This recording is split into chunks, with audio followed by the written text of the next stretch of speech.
कल कांग्रेस पार्टी की कार्यसमिति ने एक आश्चर्यजनक और देश विरोधी फैसला लिया है। उन्होंने अपनी पार्टी के 37 के रिजोल्यूशन को फॉलो करते हुए महान वंदे मातरम गीत के 2 ही छंद गाने का फैसला किया है। मैं इस समय पर पूरे देश को याद कराना चाहता हूं कि 1937 में कांग्रेस पार्टी ने मुस्लिम अपीसमेंट के लिए वंदे मातरम के 2 टुकड़े कर देश के विभाजन की नींव डाली थी और वहीं से 2 राष्ट्र के सिद्धांत को ताकत मिली थी और अंततोगत्वा देश का विभाजन हुआ और पाकिस्तान का जन्म हुआ। आज जब वो ऐतिहासिक गलती को वंदे मातरम के गीत के प्रागट्य के 150वें साल में नरेंद्र मोदी सरकार ने सुधारकर बंकिम बाबू की ये अमर कृति को पूरा गीत गाकर राष्ट्रीय एकात्मता को फिर से एक बार सुदृढ़ करने का प्रयास किया है और सभी सरकारी फंक्शंस में इसको पूर्ण रूपेण गाने का जो निर्णय किया है वो निर्णय को कानूनी जामा भी पहनाया। इसकी अवहेलना करने का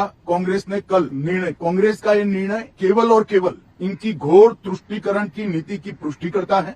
वोट बैंक के तुष्टीकरण के लिए उन्होंने स्वर्गीय बंकिम बाबू के इस अमर कृति का न केवल अपमान किया है, वो लाखों शहीदों का भी अपमान किया है जो वंदे मातरम का नारा लगाते लगाते देश की आजादी के लिए फांसी पर चढ़ गए, जिन्होंने कई साल जेल में काट। आज कांग्रेस पार्टी 1937 का अपनी पार्टी का रिजोल्यूशन मान रही है और पार्लियामेंट के एक्ट को नकार रही है। मुझे तो बड़ा आश्चर्य है। श्री राहुल गांधी की नेतृत्व में कांग्रेस पार्टी फिर एक बार इस देश में तुष्टीकरण की राजनीति को पुरजोश तरीके से आगे बढ़ा रही है। मैं देश की जनता को अपील करना चाहता हूं कि एक बार इस देश ने गलती करी थी वंदे मातरम के 2 टुकड़े होने देने की और ये गलती के गंभीर परिणाम हमने भुगते हैं। अब देश की जनता एकजुट हो और कांग्रेस पार्टी के इस फैसले के खिलाफ आवाज बुलंद करे कि अब इस देश में तुष्टीकरण की राजनीति नहीं चलेगी। ये आजाद देश है। आजादी के 80 साल के बाद 1937 में जो फैसला कांग्रेस ने किया था, जिसको नरेंद्र मोदी जी ने सुधारा है, उसके सामने का कोई विरोध इस देश की जनता नहीं सहन करेगी। भारतीय जनता पार्टी कांग्रेस पार्टी के इस फैसले की कड़ी निंदा करती है और हम इसका जनता के बीच में और विधायी सदनों में भी